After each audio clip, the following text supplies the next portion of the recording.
Assalamu alaikum warahmatullahi wabarakatuh. It's Ameen here from Muslim CEO, and I wanted to address this topic head on. I thought, why not? We could be transparent, right? We got nothing to hide, inshallah.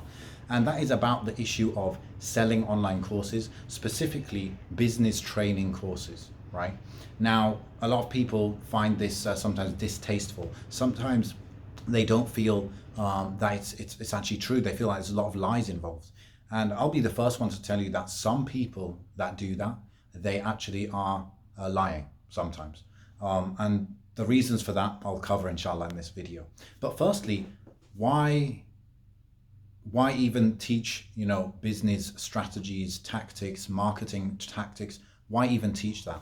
Right? Sometimes, I see here and there on our ads that people are saying, why should we learn from you? Or why are you selling this? What are you selling? Why would I, want to buy something like this? And I feel like that one, for anyone who actually wants to put thought into it, is quite obvious. If you want to become a barber, a hairdresser, you go to a barber, a hairdresser, a kind of institute, and you learn, right? If you want to learn how to do graphic design, you might go and buy some kind of course, maybe on Udemy, maybe elsewhere, where you learn how to use Illustrator, for example, and you learn how to design. If you want to learn how to cook, you might go and buy a course, like Masterclass. They have these courses on how to cook, right? So then why not learn marketing in the same fashion? There's no reason not to learn it in that way. The issue, I suppose, is when there is no regulation in the industry. And so some people who don't have the real experience of helping businesses grow, they are able to create courses teaching you just how the one who's very experienced and got really good results behind them is able to. And that's where the proof needs to come in the pudding. The product needs to be actually good, and you need to have a focus. Whoever's making this course or this program, they need to have a focus on results, the results of the people that buy the program, buy the course and get into it and start using it. And truthfully, it's not enough to just give people information, because we know that 90% of people never finish the online courses that they buy.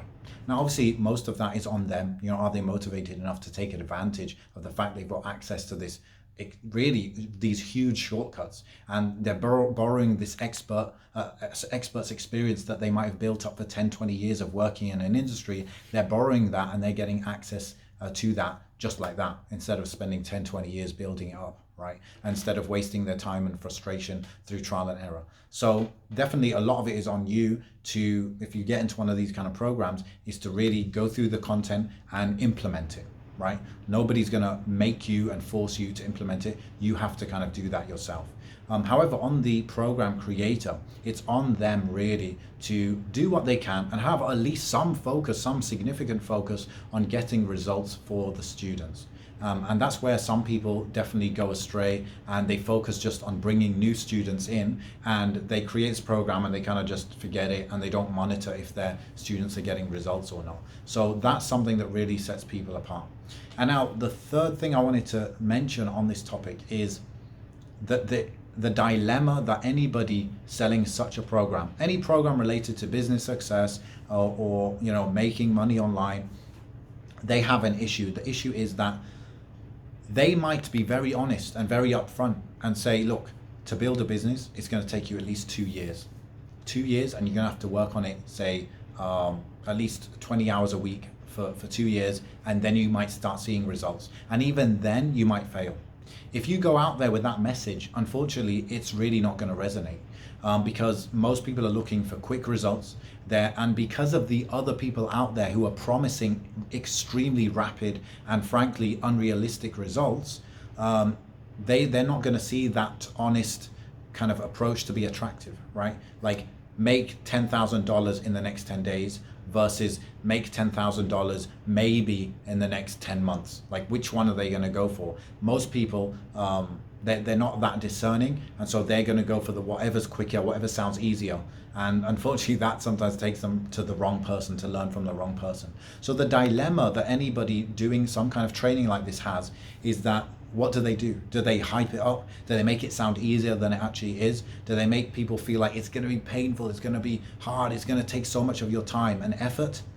Or do you make it sound like, literally it's get rich quick? Like, yeah, just I did it, so you can do it, and it'll take you a month, and you're gonna make $10,000. Like, what do you do if you go down the very honest route and you just put things up there on face value? Then you're gonna seem very unattractive to people. And so what do you do? And if you're not attractive to people, you're not actually gonna help people, right? If you're the honest guy who's really actually concerned about student results, then you're going to have to be honest still, but definitely you need to still excite people. And this is the gray area where it's like, okay, what is too much hype? What is not representing reality? It's very difficult to navigate that. Us at Muslim CEO, I think we're really trying our best to navigate that gray area in a very honest way. We always try and make sure we're honest, but ultimately it is difficult to do because of all the hype and frankly the customers looking for ease.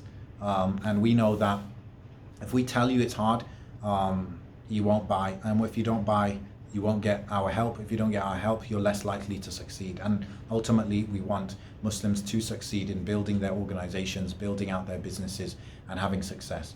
So this is a dilemma we face. This is a bit of an overview of what maybe us, or I only represent myself, yeah, at Muslim CEO, what we think. And I hope it's been insightful for you to understand like where we're coming from and some of the issues that are in this industry, right? So yeah, jazakumullah khairan, and see you around. Assalamu alaikum wa rahmatullah.